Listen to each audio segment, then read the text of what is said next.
All right, I'm going to switch gears a little bit and talk about the Republican establishment's apparent battle with President Trump as his approval rating apparently is hitting a new low. According to CNN, his support is at 38%. Meanwhile, more than half, 56%, say that they disapprove.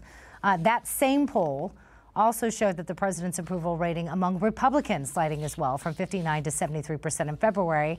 And other recent polls, even those reportedly conducted by Republican firms, show very similar numbers. Now, the president, many of his supporters argue that the president's base is stronger than ever and that the president himself will point to some of these recent rallies, for example, as proof of that. Alan, is that a more accurate depiction, or do these poll numbers show an eroding base?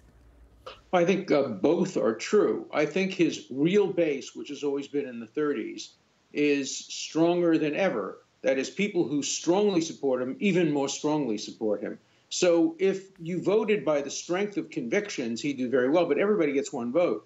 And where he's losing is people who voted for him but weren't that enthusiastic, people who said, let's give him a shot, he's promising change, he's promising something different, and now they're a little bit disappointed. So the numbers are lower, but the strength of his base is probably even stronger because he has been the victim of some unfair attacks. And when you're the victim of unfair attacks, your base tends to get more energized, but he's losing numbers. And in America, we vote based on one person, one vote, not how strongly you feel about a candidate.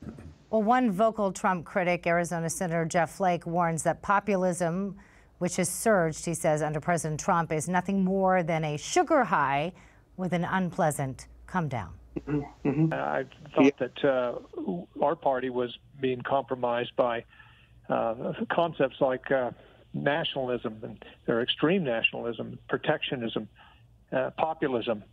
And those, may win you an election, but they're not much of a governing philosophy.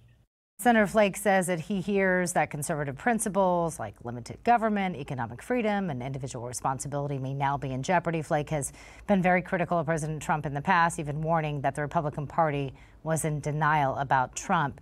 Ed, when you think about senators like Flake, for instance, who have denounced the president's new merit-based immigration plan and the recent sanctions bill that passed by Congress that blocks the president from lifting sanctions against Russia without congressional approval, and now there's a bill being introduced to stop the president from firing special counsel Robert Mueller, are these signs that the so-called establishment may be turning its back on the president and preparing for, let's say, Pence to run in 2020, or is this just a select few trying to stir up the pot, if you will? Well, the establishment has always been against Donald Trump from the very beginning. I think the interesting thing here for us all to remember is that 70% of the American public now thinks the economy is on the right track. And about 6 million jobs are open now, up about 20% from a year or so ago. So the economy is actually gaining momentum, whereas Trump is sort of either holding firm or losing a little bit. He's trailing the economy. If Donald Trump's economy, and it is his economy, because any president who presides during any particular time owns the economy, if this economy keeps on growing, his approval ratings will begin to catch up.